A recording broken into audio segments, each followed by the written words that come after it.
천국은 마치 밭에 감추인 보화와 같으니 사람이 이를 발견한 후에 숨겨두고 기뻐하며 돌아가서 자기의 소유를 다 팔아 그 밭을 사느니라. 네, 아멘. 오늘 천국, 밭에 감추인 보화라는 제목으로 여러분들에게 말씀을 좀 나누기를 원합니다.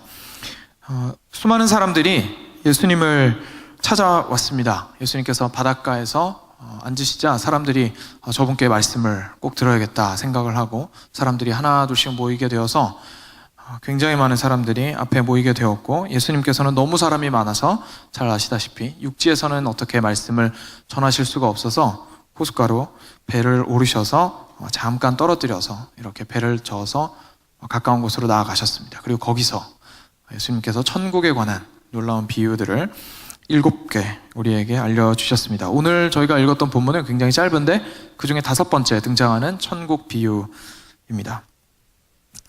굉장히 짧은 비유이지만 여러분 잘 아시다시피 예수님께서는 비유를 정말 자유자재로 완벽하게 사용하시는 분이셨고, 당신의 뜻을 때론 감추시고 때론 드러내시고 누구에겐 드러내시고 누구에겐 감추시기 위해서 최고의 비유들을 활용하신 분이었습니다. 정말 짧은 비유지만 오늘 비유가 우리의 삶을 사실은 송두리째 뽑아서 바꿀 수 있는, 우리 삶의 가장 근원적인 질문을 던지는 그런 비유가 될 수 있습니다. 그래서 함께 살펴보기 원합니다. 먼저 말씀을 잠깐 보시면 이렇게 나옵니다. 천국은 마치 밭에 감추인 보화와 같으니. 천국은 마치 밭에 감추어져 있는 보화와 같습니다. 그러니까 천국과 보화를 지금 현재 비교를 하고 있는 것이죠. 마태는 이걸 기록할 때 보화라는 단어를 다른 곳에서도 썼습니다. 예를 들어서 마태복음 2장 11절에 저희가 잘 아는 동방박사 이야기가 나옵니다. 제가 구절을 읽어드리겠습니다. 집에 들어가 아기와 그의 어머니 마리아가 함께 있는 것을 보고 엎드려 아기에게 경배하고 보배 합을 열어 황금과 유향과 모략을 예물로 드리니라. 여기서 보배 합이 원문으로 보면 오늘 여기 나오는 이 보화와 동일한 단어입니다. 당시에 황금, 유향, 모략이 얼마나 귀한 것인지는 다들 익히 들으셔서 잘 아실 것 같습니다. 그래서 보배합은 그 귀한 것들을 담아놓는 것이었고, 보배합 자체가 그 귀한 것을 담아놓는 것인 만큼 귀한 보배 자체를 의미했습니다. 또 다른 곳에는 예수님께서 이렇게 말씀하십니다. 마태복음 6장인데요. 너희를 위하여 보물을 땅에 쌓아두지 말라. 거기는 좀과 동록이 해하며 도둑이 구멍을 뚫고 도둑질하느니라. 오직 너희를 위하여 보물을 하늘에 쌓아두라. 거기는 좀이나 동록이 해하지 못하며 도둑이 구멍을 뚫지도 못하고 도둑질도 못하느니라. 내 보물 있는 그곳에는 내 마음도 있느니라. 이 말씀에서 보물이 바로 오늘 이 비유에서 나오는 보화와 동일한 의미입니다. 이것을 살펴본 이유는 이 보화가 단지 개인적인 의미가 아니라 굉장히 객관적인 가치를 가지고 있었던, 누가 봐도 귀한 것이라는 것을 여러분들에게 좀 설명해 드리고 싶어서입니다. 저희는 저희 개인적으로 귀한 것들이 있습니다. 어린 시절부터 우리 어머니가 물려주신 반지일 수도 있겠고, 어린 시절부터 썼던 지금 나오미가 이제 자기가 굉장히 좋아하는 블랭킷이 하나 있는데 그 담요가 나중에 크면 자기 나름대로는 이제 보화가 되겠죠. 다른 사람한테는 주고 싶지 않은, 버리고 싶지 않은 보물이 될 것입니다. 우리 집 차가 보물 1호일 수 있습니다. 하지만 다른 사람에게는 어쩌면 그 낡아 빠진 차가 그 역사를 전혀 공유하고 있지 않기 때문에, 가족사를 전혀 공유하고 있지 않기 때문에 그 차가 가지고 있는 보배스러움이 다른 사람한테는 느껴지지 않을 수 있습니다. 그런데 오늘 이 보화는 그런 보화가 아닙니다. 오늘 이 보화는 누가 봐도 귀한지 알 수 있는 객관적인 가치를 가지고 있는 보화였습니다. 그리고 그 보화의 가치는 어마어마했습니다. 얼마인지 예수님께서는 말씀하지 않으셨지만 그게 중요한 게 아니었습니다. 왜냐하면 그 다음에 나오는 그 보배를 발견한 사람의 행동을 통해서 이 보화가 얼마나 귀한지를 우리에게 명확하게 드러내 보여주셨기 때문입니다. 이 사람이 어떻게 했죠? 보고 감추어 두고 너무 놀라서 기뻐하며 돌아가서 자기가 가진 것을 다 팔았습니다. 무슨 뜻이죠? 자기가 가진 것을 다 팔아도 지금 밭에 감추인 것이 훨씬 더 귀하다라는 확신이 객관적으로 있었던 겁니다. 내 눈에 보기에 계산을 딱 해보니까, 계산기 안 두드려 봐도 내가 봤을 때 내 전 재산 판 거랑 이거랑 비교해 보니까 이게 훨씬 더 값어치가 나가는 것이구나 라는 것을 대번에 알았습니다. 그래서 자신의 모든 것들을 서슴지 않고 팔았던 사람의 이야기를 우리는 지금 보고 있습니다. 그래서 오늘 보화라는 이것은 제가 객관적인 가치를 가지고 있었던 것임을 저희가 한번 기억해 볼 필요가 있습니다. 근데 이 보화가 밭에 감추어져 있었습니다. 누구나 쉽게 찾을 수 없게 밭에 감추어져 있었습니다. 모든 사람의 눈에 보이는 것은 아니었습니다. 그리고 이 보화는 곧 천국이 이 보화와 같다라고 예수님께서 말씀하고 계십니다. 저희가 이제 보화를 생각을 해봤으니까 보화를 비유한 대상이 되었던 원래의 그 대상은 이제 비유의 대상은 보화이죠. 그럼 보화에 비교를 한 천국이 그러면 무슨 의미인지를 저희가 또 알아보지 않고 넘어갈 수는 없겠죠. 천국은 무슨 뜻이죠? 쉽습니다. 하늘천 나라국입니다. 하늘나라입니다. 한국어로는 이렇게 한자어로 쉽게 표현할 수 있기 때문에 천국 이렇게 했는데 헬라어로도 하늘나라라고 되어 있습니다. 그러니까 하늘에 있는 나라입니다. 근데 여러분도 잘 아시다시피 여기에 있는 하늘나라가 저기 우주선 쏘아 올리면 들어갈 수 있는, 올라갈 수 있는 성층권 바깥에 있는 우주를 의미하는 건 아닙니다. 하나님께서 거하시는 곳은 예전부터 하늘이라고 사람들은 믿어왔습니다. 비록 하나님께서 모든 곳에 거하시지만, 그렇죠? 상징적으로 하늘은 하나님께서 거하시는 곳이었습니다. 하늘나라 천국은 곧 다른 의미로 하나님의 나라였습니다. 그러면 하나님의 나라는 무슨 뜻일까요? 하나님께서 다스리시는 나라죠. 정말 쉽게 하나님께서 왕이신 나라입니다. 다윗 왕국이 다윗이 왕이 되어서 이스라엘 백성들을 다스렸던 나라라면 하나님 나라는 곧 하나님께서 왕이 되셔서 다스리시는 나라가 하나님 나라였습니다. 어렵지 않죠? 그리고 그 하나님 나라를 마태복음에서는 천국, 하늘나라라고 이야기를 해주고 있습니다. 그러면 이 보화가 밭에 감추어져 있는데 이것이 천국이 밭에 감추어진 보화와 같다는 말을 저희가 한번 이어서 한번 이해를 좀 해봤으면 좋겠습니다. 그냥 단순히 저희가 생각하는 천국이 미래에 우리가 구원받았으니까 미래에 가게 될 영원한 그 나라, 지금 이곳은 아니지만 영원한 그 나라를 생각하고 본다면 이것은 문제가 있습니다. 왜냐하면 하나님께서는 지금 우리들을 다스리시나요? 다스리지 않으시나요? 다스리십니다. 지금도 우리의 왕이십니다. 따라서 천국은 하나님께서 다스리시는 그 순간부터 지속되고 있습니다. 그리고 예수님께서는 이 땅 가운데 오셨을 때 그 복음을 선포하셨습니다. 천국이 가까이 왔느니라. 그러니까 회개해라. 회개하라. 천국이 가까이 왔느니라 라고 강력하게 천국 복음을 선포하신 바 있습니다. 세례 요한의 복음도 마찬가지였습니다. 예수님께서 왜 그렇게 선포하셨죠? 예수님 본인이 왕 되시기 때문임을 우리는 잘 알고 있습니다. 왕이 이제 왔습니다. 그러니까 내가 다스리는 이 나라가 이제 참으로 이 땅을 침투했으니 이제는 너희들이 눈에 보는 것은 이스라엘 백성들의 나라일지도 모르고 로마 백성들의 나라일지도 모르겠지만 그것이 아니라 이제는 내가 다스리는 하나님 나라가 이 땅 가운데서 온전히 임하였다. 왕이 왔느니라. 그러니 회개하고 돌이키라 라고 하나님께서 복음을 선포하셨던 것입니다. 이런 천국이 바로 감추어진 밭의 보화와 같다라고 오늘 말씀하고 있는 것입니다. 저는 이것에 대해서 두 가지 정도를 저희가 좀 생각을 해볼 수 있을 것 같습니다. 이 두 가지로 크게 오늘 설교가 진행이 될 것입니다. 첫 번째는 사실 앞서서 잠깐 설명드렸습니다. 바로 천국의 아름다움은, 천국의 귀함은 객관적인 사실이라는 뜻입니다. 보화는 누가 보아도 귀한 것이었고 누가 보아도 아름다운 것이었으며 누가 보아도 자신의 목숨을 걸 만큼 자신이 가진 것을 완전히 팔아도 전혀 손색이 없을 만큼의 가치를 가진 것이 바로 천국이다라는 말씀을 예수님께서 지금 해주고 계신 것입니다. 우리가 영어에서 시간을 초월해서 그 아름다움과 가치를 가지고 있는 것들에 대해서 표현할 때 타임리스라는 표현을 쓰죠. 시간을 이제 계산을 할 수가 없으니까 시간이 없다라는 재밌는 표현을 써서 얼마나 그것이 영원한 것인지를 표현하곤 합니다. 너무나 귀한 것을 프라이스리스라고 표현하죠. 가치를 어떻게 환산할 수 없기 때문에 리스라는 부정 어미를 붙였는데도 불구하고 그것이 가장 귀하다라는 뜻을 가집니다. 측량할 수 없는 그 가치, 측량할 수 없는 시간적 가치를 객관적으로 가지고 있는 것이 바로 하나님 나라입니다.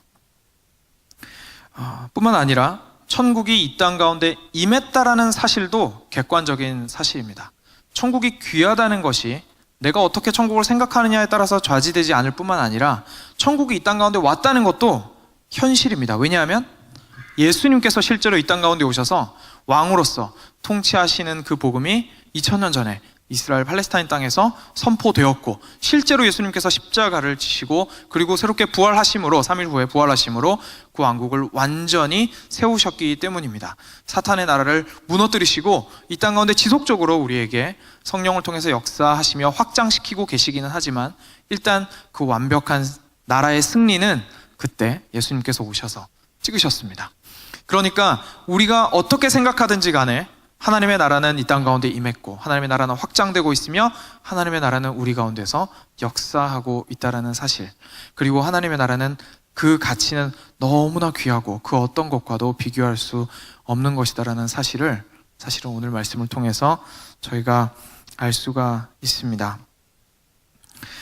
따라서 참 아름답고 영원한 가치를 지닌 왕 되신 그리스도의 통치가 이루어지는 하나님의 나라인 천국, 계속해서 확장되고 있으며 가장 귀한 것이며 이것은 우리가 어떻게 받아들이는지에 전혀 상관이 없이 그 가치를 유지하고 있습니다.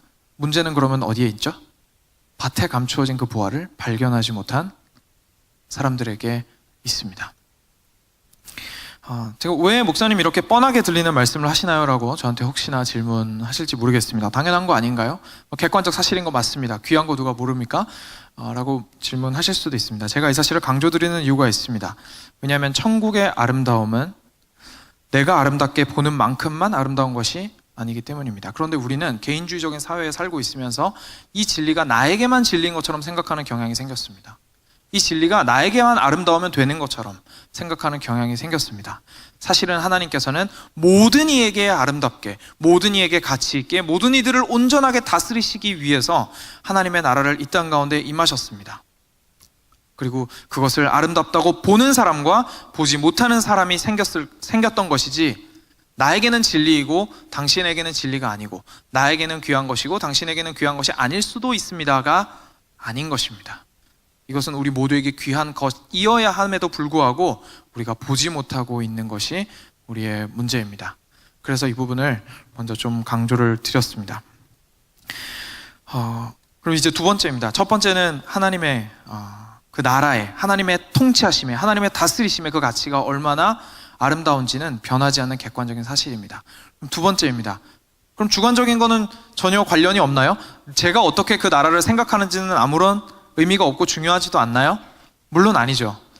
여러분, 저희가 잘 아시다시피 누가 맛있는 음식을 먹고 왔는데 아무리 맛있다고 설명을 해도 제가 그 음식을 직접 먹어보지 않으면 저에게는 아무런 의미가 없습니다. 최고의 여행지를 갔다 와서 저에게 자랑을 할 때 저희가 듣고 함께 즐거워해 줄 수는 있지만 제가 그곳에 가서 그 풍경들을 보고 직접 경험하지 않았다면 사실상 의미가 없으며 나에게는 아무런 효과를 가져오지 못합니다. 부러운 마음만 자아낼 뿐이겠죠. 하나님의 나라가 이 땅 가운데 객관적으로 임했고 그것이 얼마나 귀하고 놀랍고 가치 있는 것인지를 객관적으로 아는 것도 중요하지만 그것이 주관적으로 나에게 다가와야 합니다. 그것이 오늘 비유에서 이 사람이 보여준 내용입니다. 그래서 우리에게는 천국의 보배로움을 보는 것이, 여러분, 천국의 보배로움, 천국이 얼마나 아름답고 천국이 얼마나 귀하며 하나님께서 다스리시는 그 통치가 얼마나 우리가 기대해야 하는 것이며 기뻐해야 하는 것이며 소망해야 하는 것인지는 우리 그리스도인의 생명에 굉장히 필수적이고 가장 중요한 요소 중에 하나입니다. 우리가 보통 예수님을 처음에 믿는 때에는 밍숭맹숭 하더라도 예수님 믿습니다라고 단순하게 기도만 하면 저의 마음의 변화가 크지 않더라도 그 기도를 하나님께서 들으시고 우리가 주님 앞에서 거듭날 수 있다라는 이야기를 아마 들어보신 적이 있을 것입니다. 하지만 여러분, 사실은 참된 변화가 우리에게 동반되어야 합니다. 그리고 그 참된 변화의 가장 중요한 요소 중에 하나는 바로 하나님의 통치를 기뻐하는 것입니다.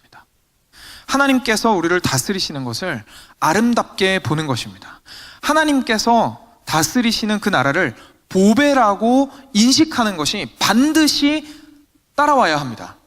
아무런 생각도 없고 감정의 움직임도 없이 밍숭맹숭하게 예수님 제 안에 들어오세요. 예수님 이름으로 기도드렸습니다. 저는 죄인임을 인정합니다. 예수님 이름으로 저를 위해서 십자가에 못 박혀 죽으신 거 믿습니다. 예수님 이름으로 기도드렸습니다. 아멘.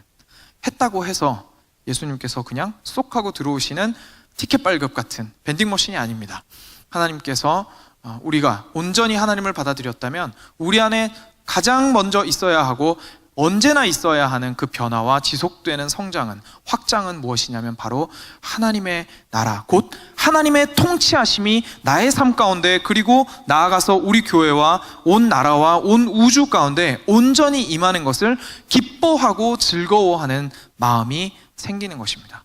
오 하나님, 당신께서 이 땅을, 이 죄악된 땅을 다스리십니다. 당신께서 이 땅을 온전히 언젠가는 회복시키실 것입니다 라는 것을 보는 것이, 그리고 그것이 얼마나 아름다운지를 보고 기대하고 고대하는 것이 우리 그리스도인의 생명에는 반드시 함께 진행되어야 합니다. 그렇기 때문에 그리스도의 통치를 바라는 것은 여러분, 성숙한 그리스도인만의 모습이 결코 아닙니다. 모든 그리스도인의 모습이어야 합니다.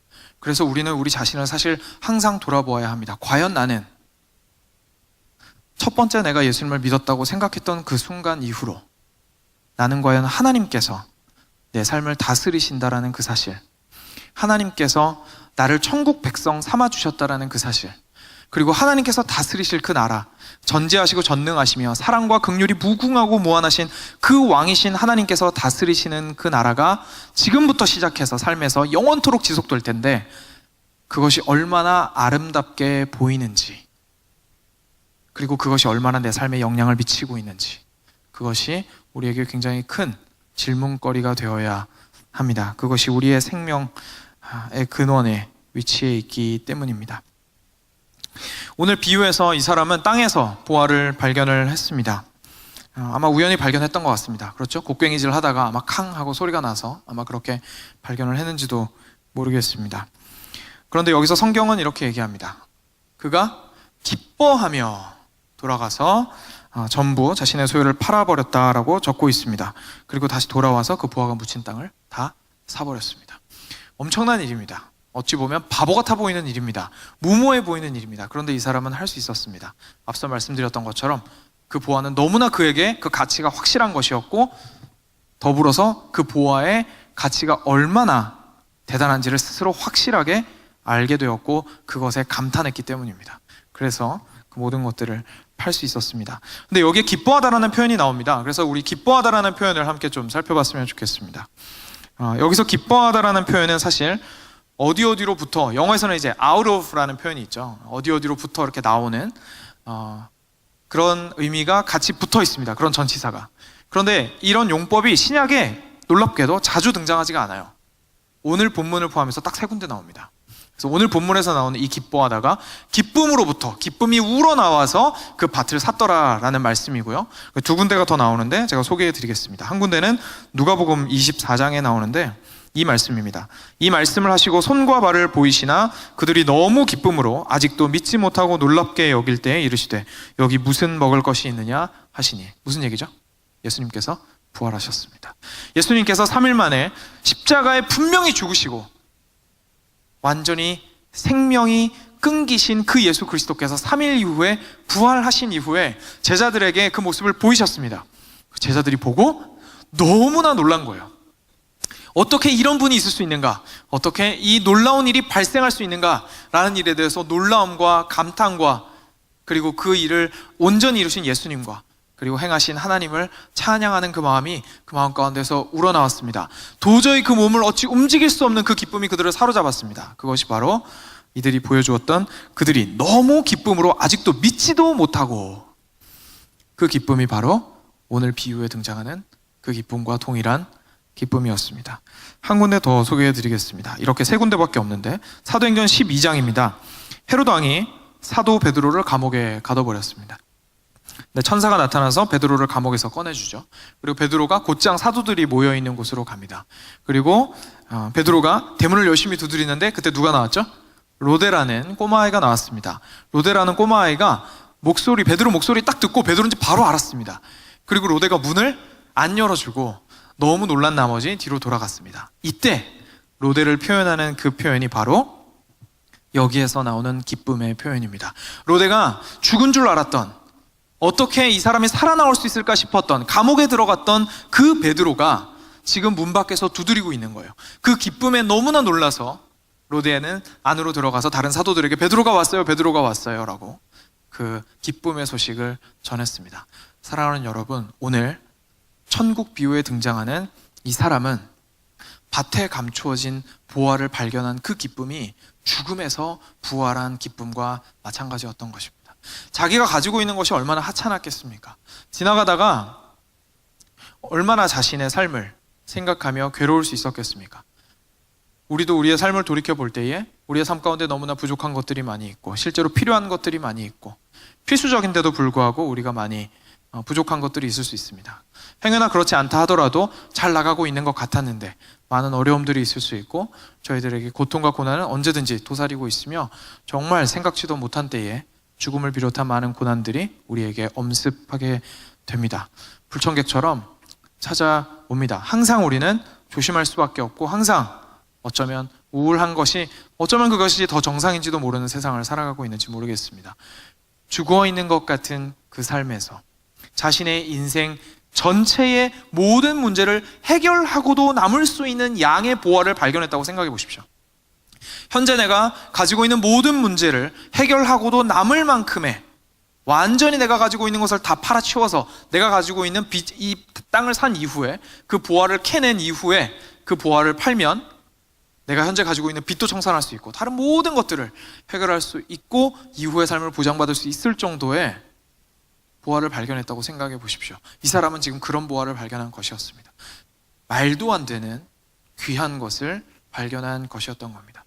다시 한번 상기시켜 드립니다. 지금 저희는 하나님께서 우리에게 돈을 비처럼 쏟아주시겠다고 말씀하시는 것이 아니라 지금 우리는 무엇을 배우고 있죠?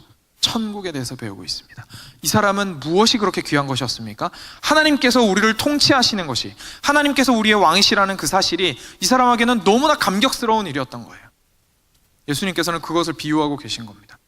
우리에게는 그래야 한다는 겁니다.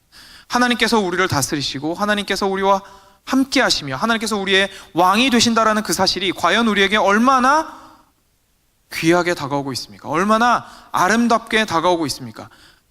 나의 뜻대로 살지 못해서 사실은 아둥바둥할 때가 훨씬 더 많고 마지 못해서 하나님께서 그렇게 살라고 하시니까, 그리고 하나님 뜻대로 살지 않으면 죽을 수밖에 없으니까, 마지막 날 지옥에 갈 수밖에 없으니까 그래도 억지로라도 내가 순종하면 우리 하나님이 나 이뻐해 주시겠지 라는 수준으로 혹시나 우리가 꾸역꾸역 하나님의 앞에서의 신앙생활을 하고 있지는 않습니까? 오늘 이 비유의 주인공은 전혀 다른 모습을 보여줍니다. 신앙의 연수와 상관이 없이 우리는 매일의 삶 가운데 과연 오늘 비유에서 이 사람이 보여줬던 이런 모습을 우리 삶에서 보고 있는지 저희는 한번 돌이켜 보아야 할 것입니다. 사실 성경에서 이 비유의 인물과 굉장히 흡사한 모습을 보여준 사람을 마침 정말 저도 하나님께 감사했는데 오늘 새벽 예배 제가 설교 준비하면서 찾았습니다. 그래서 혹시나 좀 오늘 새벽 예배 저와 함께 하셨던 분들은 들으셨겠지만 잠깐 짧게 다시 한번 소개하도록 하겠습니다. 바로 다윗 왕입니다. 다윗 왕이 다 아시겠지만 지금 성전 건축하는 이스라엘 백성들과 함께 성전 건축을 준비하는 과정을 저희가 함께 아침에 큐티를 하고 있습니다. 본문을 진행을 하고 있는데 오늘 아침에 29장이었습니다. 역대상 29장이었습니다. 29장이었는데 다윗 왕은 다 아시다시피 하나님께서 그 성전 짓는 것을 허락하지 않으셨어요. 그렇죠? 그래서 솔로몬 왕을 위해서 아들 솔로몬 왕에게 그 사역을 넘긴 이후에 솔로몬 왕이 순조롭게 때가 되어서 왕이 된 이후에 그 공사를 사역을 충분히 잘 할 수 있도록 부족함이 없도록 모든 것을 준비하기 원했습니다. 그런데 다윗 왕이 단지 굉장히 목표 중심적이고 태스크 오리엔티드 돼서 이 일을 내가 반드시 이루어야만 해 라는 열정에 가득 차서 그 일을 했던 그런 사람이 아니었어요. 다윗 왕은 무엇 때문에 그 일을 했는지 오늘 말씀에서 명확하게 이야기해 줍니다. 역대상 29장 2절과 3절인데요. 제가 읽어드리겠습니다. 내가 이미 내 하나님의 성전을 위하여 힘을 다하여 준비하였나니 곧 기구를 만들 금과 은과 놋과 철과 나무와 또 만호와 가공할 검은 보석과 채석과 다른 모든 보석과 옥돌이 매우 많으며 성전을 위하여 준비한 이 모든 것 외에도 내 마음이 내 하나님의 성전을 사모함으로 내가 사유한 금은으로 내 하나님의 성전을 위하여 드렸노니.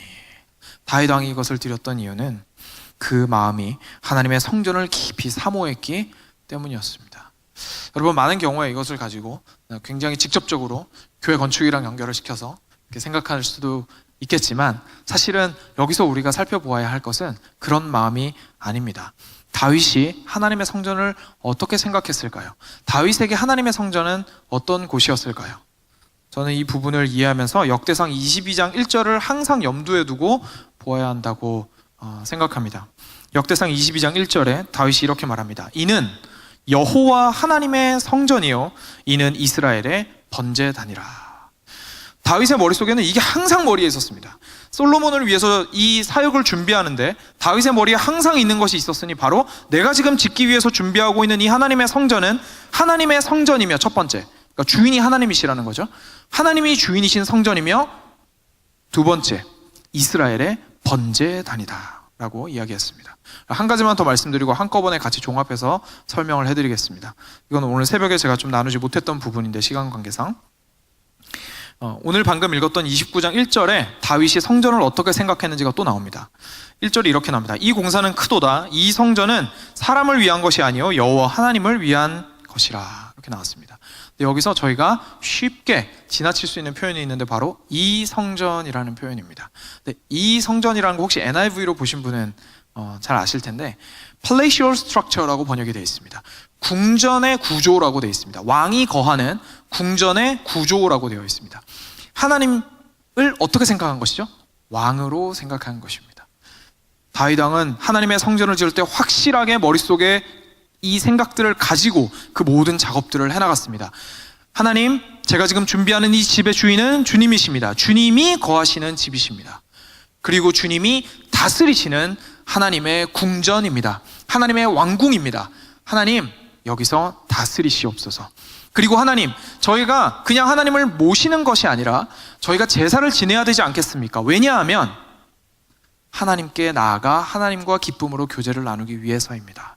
우리가 죄가 있고 우리가 거룩하지 못하면 어떻게 주님과 관계하며 교제하겠습니까? 하나님께서 온전히 우리가 양을 잡고 소를 잡고 하나님께서 허락하신 은혜의 그 방편들을 통해서 주님께 나아갈 때만 비로소 우리가 하나님께 나아갈 수 있지 않습니까? 하나님과 교제하는 그곳, 교제할 수 있는 근거가 제공되는 그곳, 하나님의 은혜가 부어지는 그곳, 바로 하나님의 성전입니다 라는 것을 다윗 왕은 명확하게 알고 있었습니다. 이런 성전을 향한 사모하는 마음이 불타올랐던 겁니다.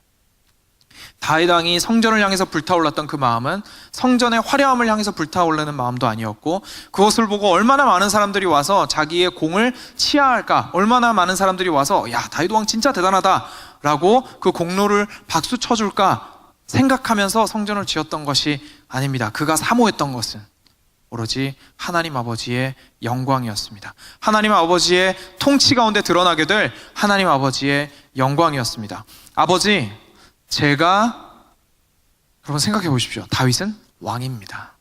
그런데 하나님에 대해서 이렇게 생각했다는 건 무슨 뜻이죠? 이 사람이 자기 자신의 위치를 어떻게 생각했는지 너무 잘 보여주는 겁니다. 하나님, 제가 이스라엘의 왕이지만 하나님께서 사실은 다스리시는 참 왕이십니다. 저는 그냥 눈에 보이는 하나님께서 잠깐 맡겨주신, 하나님 대신해서 이 땅 섬기라고, 이 백성들 섬기라고 주신 일시적인 왕에 불과합니다. 하나님께서 온전히 왕이시니 우리 백성을, 그리고 저를 다스리시옵소서. 그 마음이 너무나 커서 그 다음에 어떻게 했죠? 가만히 그냥 찬양하고 끝났나요? 자신의 모든 것들을 내어놓았던 것입니다. 먼저 왕으로서. 그러자 오늘 말씀 보신 분들은 아시겠지만 백성들이 나와서 함께 기꺼이 모든 것들을 내어놓았습니다. 자신의 삶은 헌신했고 자신이 가지고 있는 물질들을 내어놓아서 엄청난 양의 물질들이 모였고, 나중에 솔로몬이 유례 없었던 놀라운, 하나님께서 거하시기에 부족함이 없는, 하나님의 영광보다는 못하겠지만 그래도 인간의 눈에 보기에는 하나님의 영광이 거할 만하다고 여겨지는 그런 아름다운 성전을 짓기에 충분한 재료들이 모였습니다. 오늘 우리가 비유해서 보게 되는 이 사람이 바로 이런 다윗 왕의 모습을 가진 사람입니다. 다윗 왕의 마음을 가진 사람입니다. 우리가 이 비유를 통해서 배워야 하는 것은 바로 다윗 왕에게서 배워야 하는 것과 같습니다. 과연 우리는 우리의 마음을 어디에 향하고 있습니까? 과연 우리는 무엇을 보고 있습니까? 이 비유를 생각해 보시면 이 사람이 이 보배를 팔기 위해서는 먼저 이 보배의 귀함을 알아야 하고 이 보배의 귀함을 보아야 합니다. 그렇죠? 그런데 이 부분에 대해서 우리는 너무나 생각을 못하는 경우가 많이 있습니다. 왜 갑자기 이 말씀을 드리냐면 예를 들어드리면 충분히 이해가 되실 것 같습니다. 사실 교회에서 생활을 오래 하시고 많은 섬김을 하신 분들일수록 어쩌면 좀 더 공감이 되실지도 모르겠습니다. 저희는 많은 헌신을 교회 생활을 하면서 요구를 받습니다. 그렇죠? 해야 할 일들이 실제로 많이 있습니다. 꼭 뭐 요구를 받는다기보다도 실제로 할 일이 정말 많이 있습니다. 그래서 눈에 보이는 사람이 하는 거죠. 또는 많은 푸시가 있을 수 있습니다. 그렇죠? 그래서 좀 내키지 않아도 그래도 하나님께서 복 주시리라 믿고 그 일들을 우리는 많이 감당을 합니다. 그분들이 오늘 금요 예배 많이 나오셔서 설교 들으시리라 생각을 합니다.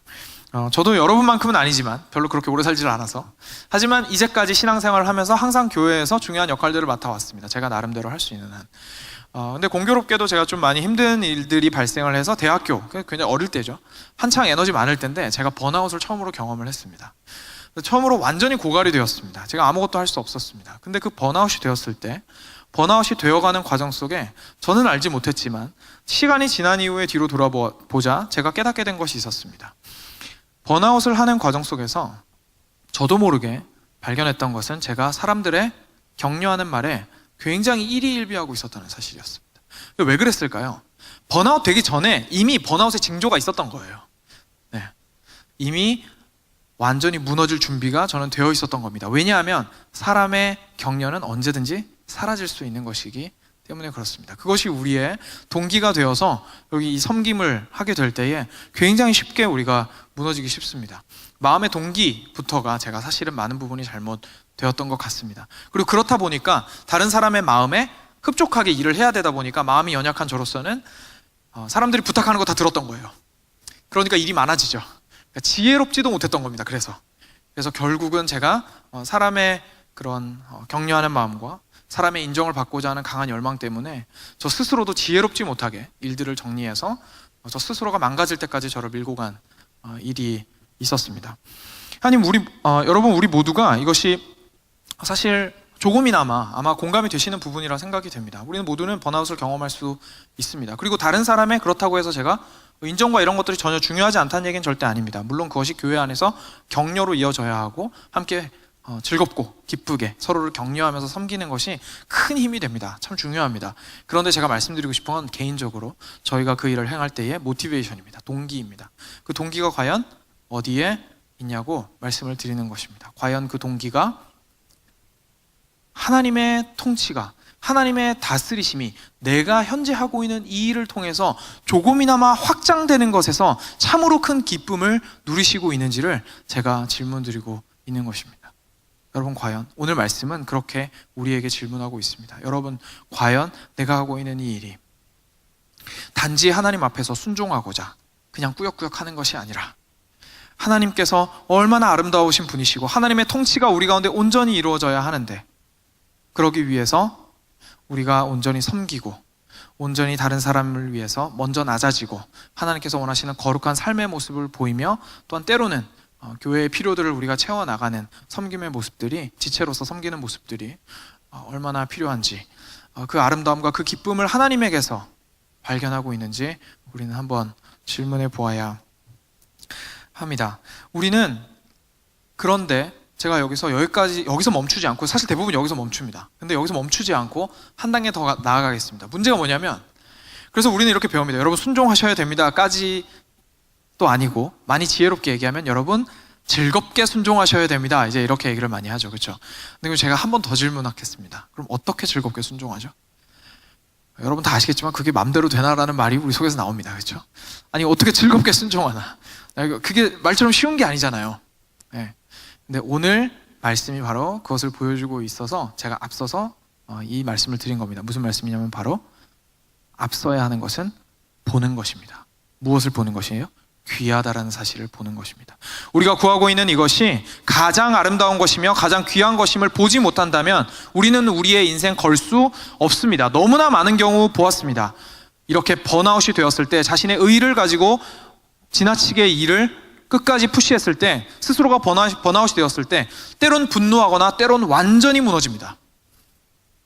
극도로 우울하게 됩니다. 또는 굉장히 분노하게 됩니다. 내가 이렇게까지 했는데 라고 우리가 나오기 때문이죠. 하지만 우리의 마음의 동기가 온전히 이것이 너무나 귀한 것이기 때문에 내가 이 섬김을 내어놓은 것이라면, 우리의 내어놓음은 사실 내어놓음이 아니게 됩니다. 우리의 내어놓음은 오늘의 비유에서 등장했던 이 사람의 내어놓음과 같이 더 귀하고 남은 인생을 좋게 먹여 살리고도 남을 만한 수준의 보화를 우리는 사실은 트레이드인 한 것입니다.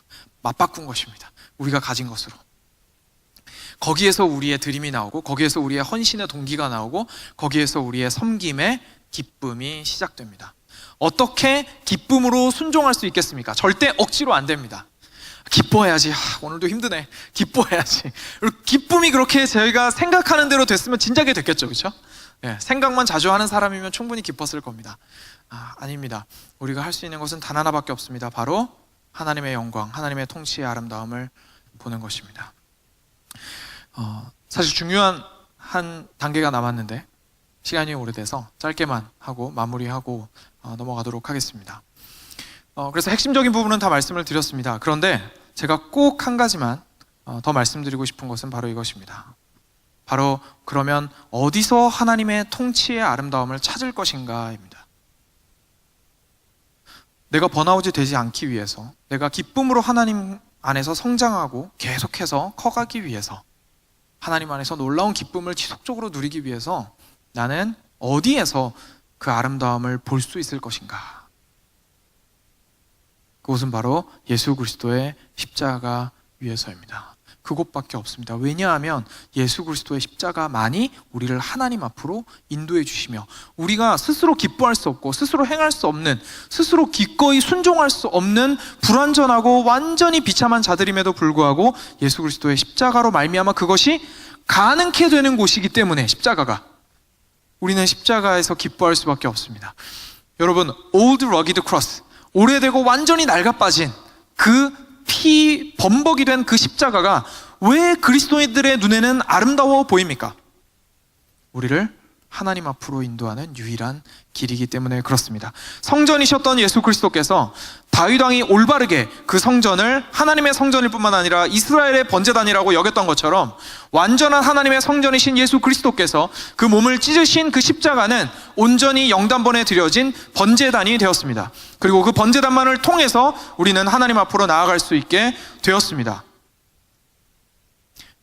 우리의 삶 가운데에서 첫 시작도 십자가일 뿐만 아니라 매일의 삶 가운데에서 우리가, 하나님, 제가 고갈되지 않기 원합니다. 오늘을 살아갈 수 있는 힘을 얻기 원하며 섬길 수 있기 원합니다. 하나님, 제가 저의 의를 위해서 내놓지 않기 원하며 기쁨으로 드려지기 원합니다. 저의 섬김이, 저의 헌신이, 저의 드림이 누군가의 격려를 위해서가 아니라, 누군가의 칭찬을 위해서가 아니라 오로지 아버지 하나님 안에서 더 큰 것을 얻을 수 있다는 확신 안에서 이루어지기 원합니다. 그것을 십자가에서 보도록 해주십시오라는 것이 우리의 기도가 되어야 합니다. 그리스도인의 최고의 숙제, 여러분, 그리스도의 십자가에서 하나님의 영광의 아름다움을 보시는지요? 그리스도의 십자가에서 하나님의 통치를 보시는지요? 그리고 그것이 얼마나 아름답고 그것이 얼마나 귀한 것인지를 보시는지요? 얼마만큼요? 우리의 인생 전체를 온전히 트레이드인해서, 완전히 바꾸어서 하나님께 드리며 더 귀한 것으로 얻을 수 있기까지 그 아름다움을 보시는지, 그것이 우리 신앙의 싸움입니다. 예수 그리스도의 십자가의 영광을 보기 위한 싸움, 그것이 우리 그리스도인에게 주어진 최고의 영적 전쟁입니다.